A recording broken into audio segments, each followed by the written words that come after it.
बाबा, आप रुक जाइए, मौसम बहुत ज़्यादा खराब है।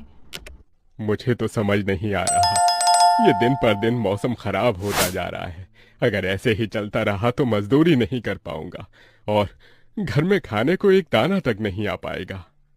तभी बहुत तेज आंधी तूफान चलता है। अरे देखो जरा देखो, कितनी तेज तूफान चल रहा है। अरे महेश बेटा, तू झोपड़ी के ऊपर तिरपाल तो लगा कर आया था ना? हाँ बाबा, लगा दी थी तिरपाल। और उसके ऊपर तूने ईंटें रखी थी या नहीं?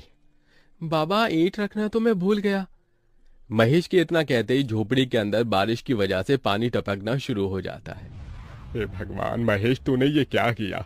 तुझे मैंने कहा था बारिश और तूफान तेज है, तुझे ईंटें रख देनी चाहिए थी।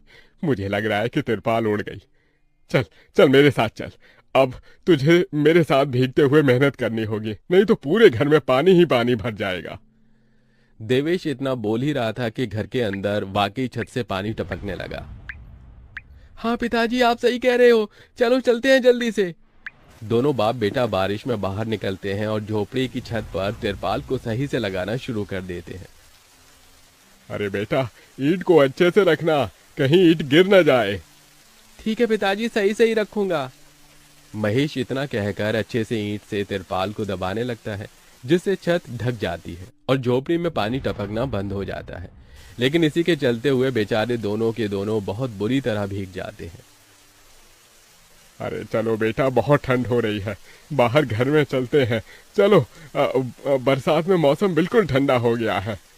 हाँ पिताजी, आपने बिल्कुल सही कहा, चलिए। जब दोनों बाप बेटा घर के अंदर आ जाते हैं तो मेघा उन्हें सूखा कपड़ा देती है और अपना शरीर पोंछने के लिए कहती है। आप लोग अपना शरीर पोंछ लो और सूखे कपड़े पहन लो, नहीं तो ठंड लग सकती है। मेघा के दिए हुए कपड़े दोनों पहन लेते हैं। तभी बीमार शकुंतला बिस्तर पर पड़ी हुई मेघा से कहती है। अरे बेटी, तूने खाने के लिए कुछ बनाया नहीं? माँ, मैं बारिश के रुकने का इंतजार कर रही हूँ। घर के अंदर खाना कैसे बनाऊंगी? सारे में धुआं ही धुआं हो जाएगा। मेरी दवाई का समय हो गया है और मुझे भूख भी लग रही है। ठीक है माँ, मैं कुछ करती हूँ। मेघा अपने सिर पर एक सफेद कट्टा रखकर बारिश से बचते हुए बाहर से कुछ ईंटें लाकर घर के अंदर ही छोटा सा चूल्हा बना लेती है और उसी पर खाना बनाना शुरू करती है। अरे बेटी, पूरे घर में धुआं ही धुआं हो गया है। पिताजी, खाना बनाना भी तो बहुत जरूरी था।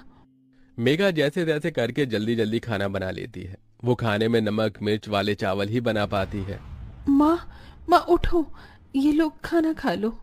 शकुंतला मेघा के हाथों से खाना खाती है। शकुंतला के पूरे शरीर को पैरालाइज हुआ था, जिसके कारण ना तो वो हिल सकती थी और ना ही वो उठ सकती थी। मेरी प्यारी बेटी, इतनी कम उम्र में तेरे ऊपर कितनी जिम्मेदारी आ गई। हम गरीबों का कुछ नहीं हो सकता है। इस गरीब झोपड़ी के अंदर हम कैसे कैसे दिन देखते हैं। कोई बात नहीं माँ, बच्चे समय के अनुसार बड़े होते हैं, लेकिन मैं समय से पहले बड़ी हो गई हूँ। आपको तो खुश होना चाहिए। मैं तो इस कदर लाचार हो गई हूँ कि तेरे सर पर हाथ रखकर तुझे आशीर्वाद भी नहीं दे सकती बेटा। शकुंतला की आंखों से आंसू निकल रहे थे। मेघा उसके आंसू पोंछकर अपनी माँ को हौसला देती है, जिसके बाद वो अपने भाई और पिता के साथ बैठकर खाना खाती है। बारिश होती ही रहती है, लेकिन बारिश रुकने का नाम ही नहीं लेती। खाना खाकर वो सभी सो जाते हैं। आधी रात के समय जिस तरफ शकुंतला का बिस्तर होता है, वहां पर पानी टपकना शुरू हो जाता है। अरे ये क्या, पानी टपक रहा है। मेघा, मेघा, लगता है सो गई। अब मैं क्या करूं? ये पानी तो धीरे धीरे टपकता ही जा रहा है। शकुंतला रात भर अपने ऊपर टपकते हुए पानी को ऐसे ही झेलती रहती है, जिसकी वजह से सुबह तक उसके पूरे शरीर में बुखार फैल जाता है।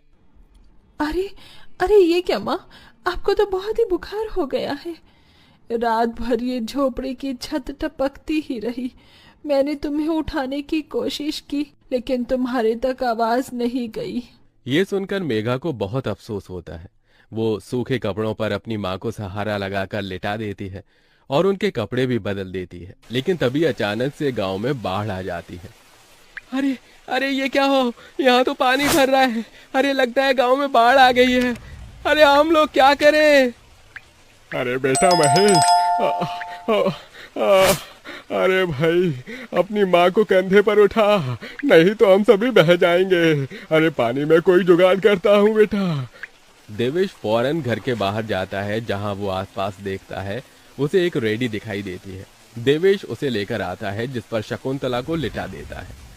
अरे चारों तरफ पानी ही पानी हो रहा है, हमें अब यहाँ से जाना होगा, नहीं तो पानी में हम डूब जाएंगे। तभी अचानक से उनकी झोपड़ी पानी में डूबकर बह जाती है। हमारी